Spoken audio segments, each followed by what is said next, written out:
No, definitivamente como acto personalísimo ellos pueden comparecer a la notaría el mismo día, hacer su testamento el mismo día, pero evidentemente van a hacer primero uno y luego el otro. No van a hacer, no lo pueden realizar dos testamentos, o sea, no pueden otorgar testamento a dos personas en un solo acto. También esto es una pregunta que nos hacen a diario, porque es muy común que llegue el matrimonio y dice, oiga, pero ¿por qué voy a pagar dos testamentos si finalmente vamos a hacer lo que nosotros en la práctica le hemos denominado testamento cruzado? Así como lo estás comentando, que él nombra heredera universal a su esposa y su esposa lo nombra heredera universal a él. Entonces definitivamente no, se tienen que hacer en dos actos, insisto, por la formalidad del acto en sí y por la definición que la ley da de acto personalísimo, voluntario y libre. Perfecto. El tema más delicado, una vez que ya pasan todas estas etapas, llegamos a la distribución de los bienes. ¿Cómo puede empezar una persona a disponer de sus bienes para sus familiares, para lo que quieran proceder? Se puede establecer la figura del legado, de un fideicomiso. ¿Qué tal si no tiene bienes la persona? ¿Cómo puede ir sugiriéndose al cliente cómo empezar a hacer la distribución de bienes? Sí, definitivamente el notario, una de las actividades primordiales del notario es precisamente el escuchar la voluntad de las personas que acuden ante él e interpretar su voluntad y evidentemente darle la forma jurídica. Entonces nosotros, las personas que no son abogados, evidentemente no tienen el mismo lenguaje. Nosotros les pedimos que nos expresen su voluntad. Entonces, si una persona me dice, bueno, yo lo que quiero es que todos mis bienes se le queden a mi hijo, pero mi carro, que le tengo mucho cariño, yo quiero que se le dé a mi nieto. En ese caso estamos en la figura del legado, porque el legado es destinar un bien específico a una persona específica. Entonces, si una persona va a otorgar testamento, muchas veces también nos pregunta que si tiene que enumerar todos los bienes.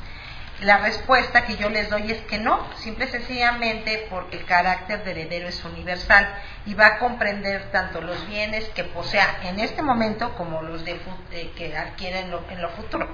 Entonces no es necesario enumerarlos porque sería una lista interminable, empezando por muy pocos bienes que nosotros queramos o creamos que tenemos, pues no, pues tengo que denominar todos mis bienes.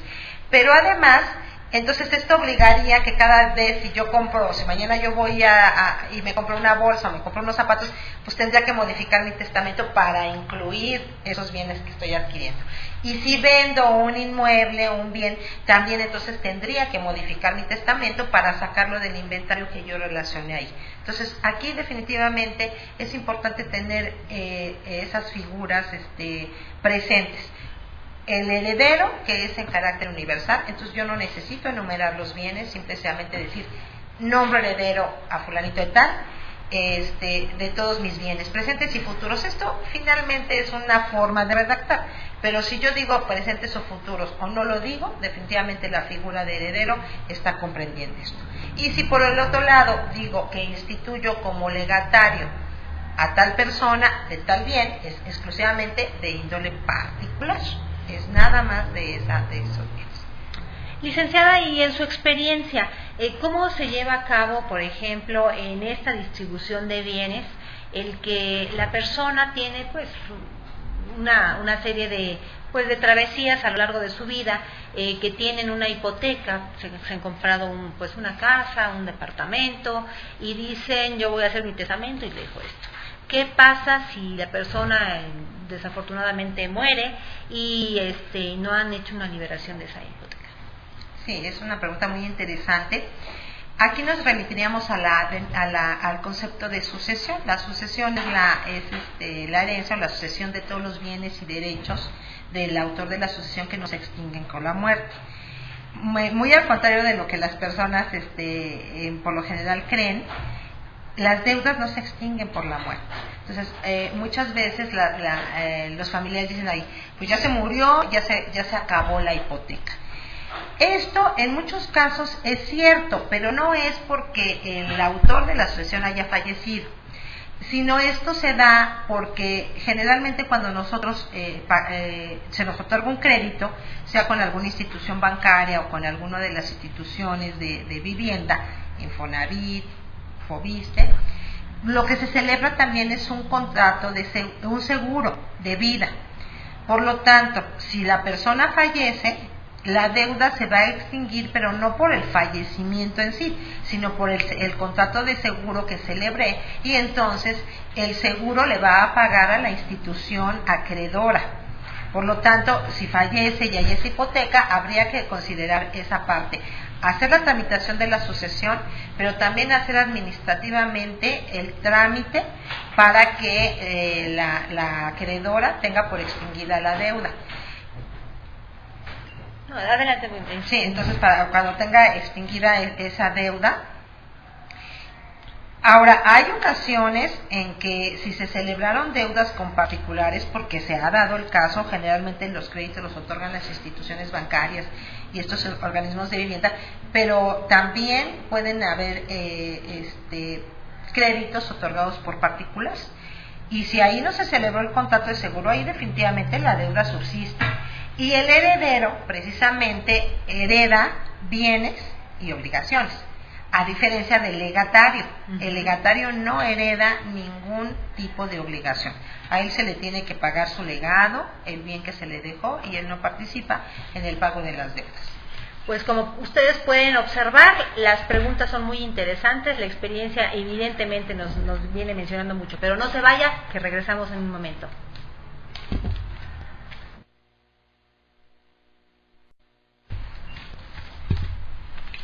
Qué bueno que nos sigue acompañando. Estamos con la licenciada Isabel Casarrubias Uriostegui con el tema de problemáticas al otorgar un testamento. Licenciada, estábamos platicando sobre el tema del legado. Nos decía usted unas situaciones pues muy delicadas que se llegan a presentar desde esta perspectiva.